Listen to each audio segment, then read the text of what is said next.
মমতা ব্যানার্জিকে আল্লাহ বলেছে, এটা শোনার পরে কোনো মুসলিম 26-এ আশা করি এই সরকারের থেকে মুখ ফেরাবে। মমতা ব্যানার্জির সৈনিক মমতা বন্দ্যোপাধ্যায়, উনি হচ্ছেন আমাদের আল্লাহ, উনি হচ্ছেন আমাদের ঈশ্বর, উনি হচ্ছেন আমাদের দুর্গা। অবিলম্বে তাদেরকে গ্রেপ্তার করার দাবি করছি এবং কঠোর থেকে কঠোর শাস্তি হোক, তারা যেন পার না পায়। আর তারা যদি কবরের মধ্যে ঢুকে থাকে, এই যারা এই মানে অসভ্য কার্যকলাপের সাথে যারা জড়িত, তাদেরকে অবিলম্বে শাস্তি দেওয়া হোক। এই বিরোধী যারা করবে, এই রাজ্য সরকারের বিরোধী যারা করবে, সর্বোপরি আমি তাদের উদ্দেশ্যে বলি যে তাদেরকে শক্ত এবং কঠিন অবস্থায় থাকা বেটার। যে বিরোধী কণ্ঠ যে আপনারা হয়েছেন বা আমরা যে একটা বিরোধী কণ্ঠ, তাহলে আমাদেরকে এই বিরোধী কণ্ঠ তাহলে আমাদের এই বিরোধী কণ্ঠকে আমাদের কাছে একনিষ্ঠভাবে রাখা উচিত। আজকে রাজ্য সরকার, এই শাসক সরকার চাচ্ছে এই বিরোধী কণ্ঠকে রোধ করা।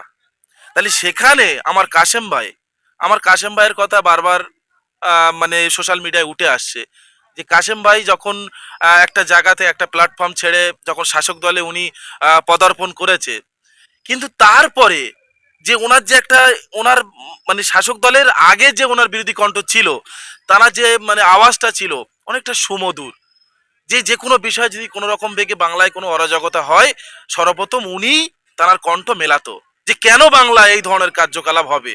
কিন্তু আজকে আমার কাশেম ভাইয়ের কি এমন হলো যে আজকে বাংলায় যে এত নিকৃষ্টতম একটা কথা চলছে যে মমতা ব্যানার্জি আল্লাহ, সেখানে আমার ভাইয়ের কাশেম ভাইয়ের কোনো কথাই নেই। কিন্তু আমাদেরকে ভাবতে হবে।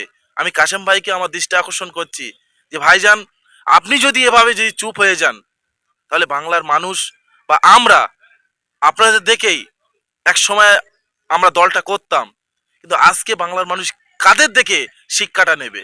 যে আপনাদের আপনাদের যদি এই ধরনের মনোবৃত্ত হয়ে যায় যে একটা মমতা ব্যানার্জিকে আল্লাহ বলা, সেটা যদি আপনারা যদি মানে প্রতিবাদ না করেন, তাহলে মানুষ আর কি আপনাদের কি আশা করবে?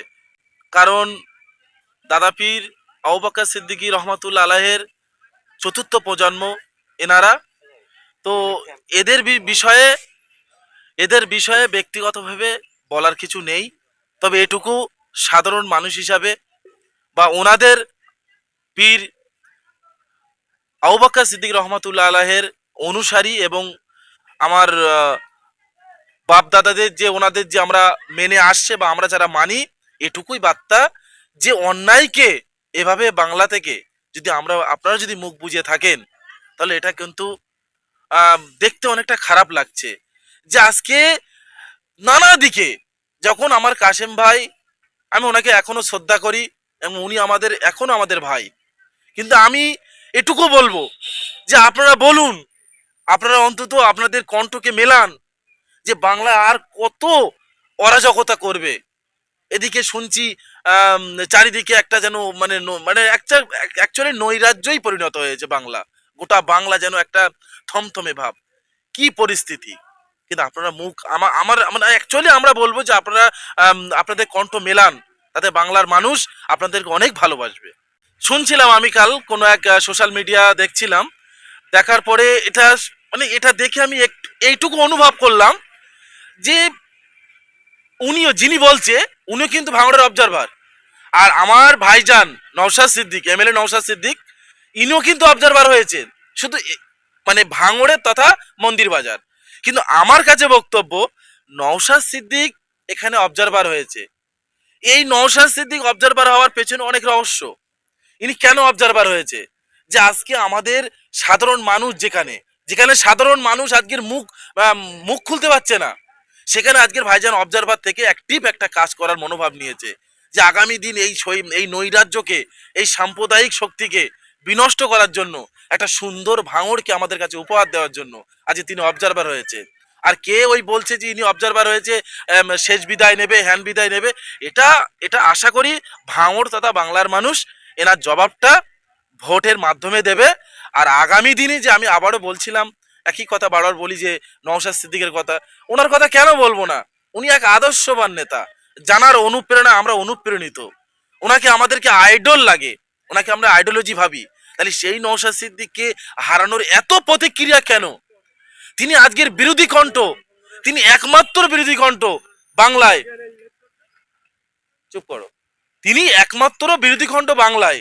সেখান থেকে আজকে বাংলা আনাচে কানাচে তানার আজকের বহির মানে তিনি যে কতটা ছুটছে মানুষের জন্য, অসহায় মানুষের জন্য, বাচ্চা থেকে বড়, তানার যে একটা এই যে সুন্দর মনোভাব, এটা ভাঙড়ের মানুষ তানার যে মনোভাব এবং তানার যে কর্মকাণ্ড, এটা বাংলার মানে ভাঙড়ের মানুষের কাছে একটা হৃদয়, একটা স্পন্দন হয়ে থাকবে। যিনি বলছে আমি স্বাধীনতার সময়, কালকে স্বাধীনতা হয়ে গেছে, এই স্বাধীনতার সময় আমরা দেখেছি নওশাদের পিছনে একাধিকভাবে 500 থেকে 600 বাইক, তার পিছনে শুধু যুবক, এটা কোনো বয়স্ক না, এই নজওয়ান তরুণ তাজা, তারা নওশাদের পিছনে বাইক র্যালি করেছে। আর হাজারে হাজারে মানুষ তার পিছনে তাকে এক নজর দেখার জন্য। তাহলে এটা দেখে যিনি বলছে তার সামনেও পড়েছিল, এই চিত্রটা তার সামনেও কিন্তু পড়েছিল, তাহলে তিনি কি জানে না যে নওশাদের পিছনে লোক আছে কি না? এটা আর বলে মানে মানুষকে আর কি বোঝাবে? মানুষদের তো বার্তা দিতে হবে, আমরা যে শাসক আমাদের তো বার্তা দিতে হবে। তো এটাই হচ্ছে বার্তা। নওশাদের কাছে কতটা মানুষ আছে না আছে এটা বাংলার মানুষ জানে, ভাঙড়ের মানুষ জানে। আর আমরা ভাঙড়বাসী, আমরা নওশাদকে মেনে নিয়েছি। আর যতদিন এই রাজনীতি মহল থাকবে, গণতন্ত্র থাকবে, আমরা নওশাদকেই দেখতে চাই। 26-এ ভাঙড় জেতার সম্ভাবনা বলতে গেলে 100-এ 100। আর নওশাদ সিদ্দিকী যে 2021-এ 26,000 সামথিং কিছু ভোটে উনি লিড হয়েছিল এবং জিতেও ছিলেন। তো আমরা আশাবাদী এবার 26-এ আমরা আশাবাদী যে নওশাদ সিদ্দিক এবারে বিপুল ভোটে জয়যুক্ত হবে। এবং সেটা কত ভোটে জয়যুক্ত হবে সেটা আমরা পরবর্তীতে আমরা জানিয়ে দেব। কারণ বাংলা মানে ভাঙড়ের মানুষের যে একটা সায় আমরা পাচ্ছি, বিপুল পরিমাণে মানে মানুষ সায় দিচ্ছে, নওশাদের পিছনে মানুষ আসছে। এবং একে একে এমনও খবর আছে নওশাদের পিছনে মানুষ রানিং আসতে চাচ্ছে। এই প্রসঙ্গে একটা কথা বলতে চাই, সত্যি আমরা যারা মুসলিম, আমরা এই যে বক্তব্যের পরে এইটুকু বার্তা আমাদের যে আমরা আশাবাদী যে আগামী এই বক্তব্যের পরে আগামী দিনে যে এই যে স্বৈরাচারী শাসন, এই যে নৈরাজ্য সৃষ্টি করেছে, এই সরকারের এই কথাতে আমরা অন্তত ভোট দেব না। আর যারা মুসলিম আছে, আমি এই মুসলিমদের বলবো তারা কখনো ভোট দেবে না। আর এই যে বলছো এই যে মানে মমতা ব্যানার্জিকে আল্লাহ বলেছে, এটা শোনার পরে কোনো মুসলিম 26-এ আশা করি এই সরকারের থেকে মুখ ফেরাবে আর এটার প্রভাব ফেলবে। যদি তারা মুসলিমের যে একটা আমাদের যারা শান্তিবাহিত একটা মনোভাব থাকে, তারা এর প্রত্যাহার করবে। আর আগামী দিনে যে আমরা এই যে কথা, শুধু এই কথা না, এর থেকে আরো ভয়ঙ্কর কথা শুনতে পাবে। আর এই মানুষ এর জবাবটা 26-এ দেবে।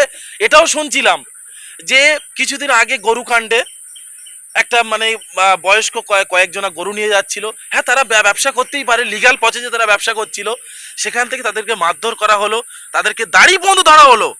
তাই এটাও তো বাংলার মানুষ দেখছে, এটা তো মুসলিম সমাজ দেখছে। তাহলে তাদেরকে মারা হলো, তাদেরকে দাড়ি এবং এমনকি তাদেরকে গলায় দড়ি দিয়ে টানতেও দেখতে পাচ্ছিলাম। তাহলে সেখানে কে কে আওয়াজ তুলেছে? একমাত্র বিধায়ক নওশাদ সিদ্দিকী।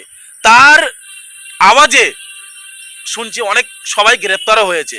ভালো কথা, ভালো কথা। আমি রাজ্য সরকারকে এই পদক্ষেপকে আমি স্যালুট জানাই। কিন্তু ওই দুর্গাপুরে কি এমন হলো যে আবার কিছু মাদ্রাসা ভাঙচুর হলো? তাহলে কি মুসলিমদের মাদ্রাসা মসজিদ শিক্ষা প্রতিষ্ঠানগুলো কি এভাবে ধ্বংস করা হবে? কেন ধ্বংস করা হবে? মুসলিমদের এই মাদ্রাসাগুলো ধ্বংস করে দিলে যে তাদের এই যে সুন্দর যে মনোভাব, তাদের যে শিক্ষিত যে একটা মনোভাব, তারা যে বাংলায় শিক্ষিত হয়ে বাংলায় বিরোধী একটা কণ্ঠ হয়ে উঠবে, সেটা রোধ করা যাবে। এই জন্য মাদ্রাসাগুলো ভাঙছে, এই জন্য মাদ্রাসাগুলো ভাঙা হচ্ছে। এবার সেটা কিভাবে ভাঙছে? কোনো সাম্প্রদায়িক শক্তিকে কাজে লাগিয়ে এটা বাংলায়। কেন আমরা তো আগেও দেখেছি, আমরা এর আগেও দেখেছি বাংলায় কখনো এই ধরনের অরাজকতা আমরা কখনো দেখিনি, যা 14 বছরে যা দেখছি। তাহলে কেন কেন এই বাংলার মানুষের নিয়ে খেলা হচ্ছে, এই বাংলার সংখ্যালঘু মুসলিমদের নিয়ে খেলা হচ্ছে? কেন সাম্প্রদায়িক শক্তিকে আজকে বাংলায় লিলিয়ে দেওয়া হচ্ছে? কি চাচ্ছে? যে এই মাথাগুলো ভাঙছে, মুসলিমদের হৃদয় স্পন্দনকে তারা ভেঙে দিচ্ছে। কিন্তু 26-এর জবাবটা কিন্তু বাংলার মানুষ তথা ভাঙড়ের মানুষ এই জবাবটা ভোট প্রক্রিয়ায় তারা দেবে। এবং আমি বলবো যারা এই মাদ্রাসা, এই রাজ্য সরকারকে বলবো, কারণ বাংলায় রাজ্য সরকার মানে টিএমসি, মমতা ব্যানার্জি রাজ্য সরকার চলছে। তাহলে সেখানে যদি কোনো সাম্প্রদায়িক শক্তি এই মাদ্রাসাটা ভাঙা হলো, তাহলে রাজ্য সরকার সেখানে টিএমসি, কিন্তু এইটা কোথা থেকে হচ্ছে, তাই নিশ্চয় রাজ্য সরকারের খবর আছে। তাহলে অবিলম্বে আমি রাজ্য সরকারকে দৃষ্টি আকর্ষণ করে বলছি, মমতা ব্যানার্জিকে দৃষ্টি আকর্ষণ করে বলছি, অবিলম্বে এই যারা দুষ্কৃতী বা যারা এই সাম্প্রদায়িক শক্তিকে কাজে লাগিয়ে এই ধরনের কুকীর্তি করে বেড়াচ্ছে, অবিলম্বে তাদেরকে গ্রেপ্তার করার দাবি করছি এবং কঠোর থেকে কঠোর শাস্তি হোক। তারা যেন পার না পায়, আর তারা যদি কবরের মধ্যে ঢুকে থাকে, এই যারা এই মানে অসভ্য কার্যকলাপের সাথে যারা জড়িত, তাদেরকে অবিলম্বে শাস্তি দেওয়া হোক, এই দাবি আমরা জানাচ্ছি। এবং এই ধরনের কাজ যেন বাংলায় আর কখনো না হয়, তারও আমরা দাবি জানাচ্ছি। বাংলার মানুষ শান্তিপ্রিয় মানুষ, বাংলার মানুষ ধর্মনিরপেক্ষ মানুষ, বাংলার ঐক্য, আমরা হিন্দু মুসলিম ঐক্যভাবে থাকতে চাই। গণতান্ত্রিক যে প্রক্রিয়াকে সামনে রেখে এবং গণতন্ত্রকে সামনে রেখে এবং সংবিধানকে সামনে রেখে যে আমরা আইনকে প্রাধান্য দিয়ে আমরা যে চলি, তার সেই চলাটা যেন আমরা সারাটা জীবন একইভাবে এই বাংলার সুন্দর একটা বাতাবরণ আমরা সৃষ্টি করতে পারি। আমার নাম নাজমুল হোসেন, গ্রাম ভুমরু।